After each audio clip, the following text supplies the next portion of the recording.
ఎలాంటి పరిష్కారం చూపిస్తారు? కానీ నా కూతురి పెళ్లి పీటల మీద ఆగిపోవడానికి కారణం మాత్రం నేను కాదు జల్జక్క, జ్యోతి, రాజీవ్. జ్యోతి అలా చేసింది అంటే నేను అస్సలు నమ్మలేకపోతున్నాను శారదా.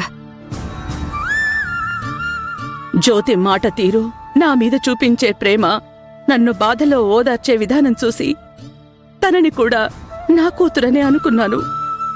అందుకే 10 మందిలో తన పరువు పోతుంది అని కన్నీరు పెడుతుంటే జీవితాంతం ఒక ఆడపిల్ల నింద పడాల్సొస్తుంది అని పెళ్లికి ఒప్పించాను. నేనింతగా తనకి సపోర్ట్ చేస్తే తను ఏకంగా నా కూతురి జీవితానికే ఎసరు పెట్టింది. నేను కాపాడుకున్న నా కూతురి మెళ్ళో పడాల్సిన తాళిని ఎన్నో నాటకాలాడి ఆ జ్యోతి తన మెళ్ళో పడేలా చేసింది. అదేదో విషయాన్ని పెళ్లి పెట్టెల దాకా తీసుకురాకుండా ముందే ఒక నిర్ణయానికొచ్చి వాళ్ళిద్దరే పెళ్లి చేసుకుంటే ఎవ్వరికీ ఈ బాధలు, కోపాలు, కన్నీళ్లు ఉండేవి కాదు కదా శారదా.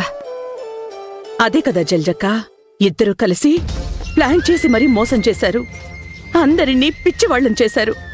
ఇంత నమ్మకం ద్రోహం చేసిన ఆ జ్యోతిని అక్కడికక్కడే నరికేయాలన్నంత కోపం వచ్చింది.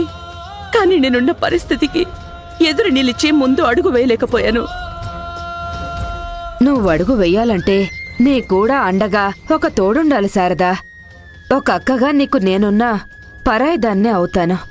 ఈ సమయంలో నీ సొంత మనుషులు ఎవరైనా నీతో ఉండి ఉంటే నీ కూతురికి జరిగిన అన్యాయానికి న్యాయం జరిగే దారి చూపించేవాళ్లు.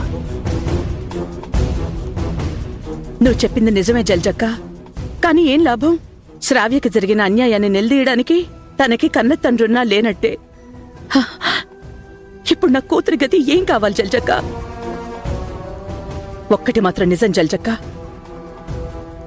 నా కూతురికి ద్రోహం చేసినా